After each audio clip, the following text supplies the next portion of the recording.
This is one of those few episodes to come out from Ben 10 that starts strong, holds its position, then falls quicker than the UK economy closing out. The idea of turning a community of fossils into ninja old people was entertaining as a concept, and if you take moments of this episode and put it into live action, this would be deeply unsettling to the point of horrifying. The idea of an alien species seemingly wishing to devour a group of elderly people because anything younger is too chewy is fucked up.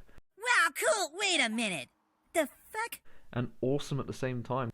The idea of this episode should have been a home run. The start was decent, the middle was visually engaging, and then the final fight felt like I was watching a poorly scripted wrestling match. A hell of a knee strike by Seidel. A hell of an athlete, I'll tell you that. He'll take every chance known to man and animal. Before I get into my thoughts too much though regarding this, let me inform you of what's occurring in this one.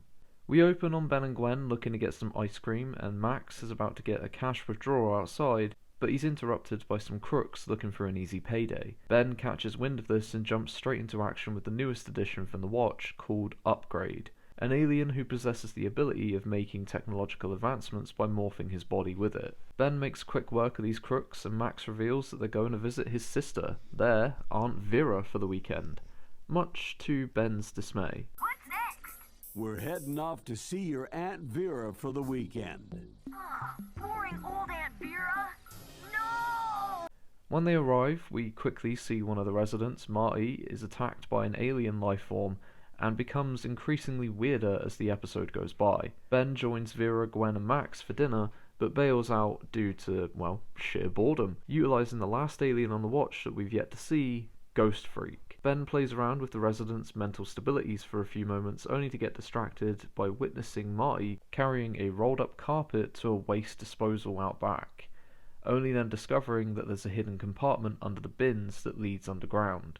Before Ben can discover what this is about, the Watch times out and he makes a break for it, and after attempting to evade the new horrifying version of this old man, is pursued and almost caught before a water sprinkler goes off and he scurries away. Ben tries to report this back to Gwen and Max, but they tell him to get some sleep and they'll investigate it in the morning. During the night, Aunt Vera is assaulted too and is swapped out by another one of the alien lifeforms. The next day, Ben and Gwen set out after a rather bizarre encounter with the new Vera to try and figure out what's going on, and growing impatient with them, the aliens around the community begin to attack, where we find out that Max has also been taken. Ben and Gwen head for the access hatch that leads underground, and Ben transforms into Wildmutt to get them away, and runs into Max's doppelganger down below, then quickly times out but not before tracking down where everybody is. They find Max and release him, but realise that pretty much the whole town is down there. They've been cocooned up and are marinating for the aliens to presumably eat. A fight ensues between the aliens and Ben, who transforms into Heat Blast, but then must think quickly when he's informed that they're drawn to the heat. So using his power, he breaks a water line just above them, and Max and Gwen meanwhile have been able to escort all the residents in their cocoons off the ship before the aliens leave. Ben, then utilising Accelerate, gets the residents back into their homes, so they believe it was just a bad dream. We end with Max and the kids leaving, with Vera smiling in such a way that seems to suggest she may know more than she's letting on. This episode sounds exciting on paper, doesn't it?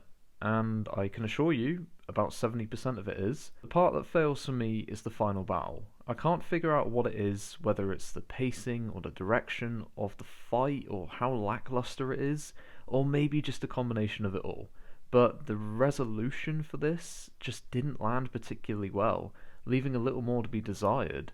The villains themselves in this case weren't exactly the most threatening in combat situation when you consider how easily they were taken out, and bizarrely, it didn't feel like Ben really had to earn this victory. When they were mimicking the elderly residents, they felt more dangerous and unsettling for sure, but in their true forms, while it's odd to look at, they just didn't feel as impactful as, say, the Friends of Fish were. What? There wasn't really a running theme with this episode. Ben didn't really learn anything from this encounter, and there was an end credits scene that showed the alien escaping down in the pit below, but much like the Kraken, we never returned to this plot, and I think it's for the best. I enjoyed the chase sequence between Ben and the alien. The use of Upgrade and Ghost Freak were entertaining, and again the idea of the community of elderly people becoming a meal ticket for aliens is interesting, I just feel the delivery of it was a bit of a misstep. That's going to do it for me though. Thank you for stopping by. If you enjoyed this episode, leave it a like, let me know what you thought of it down below, and subscribe for more content as we go. Until next time, take care everyone.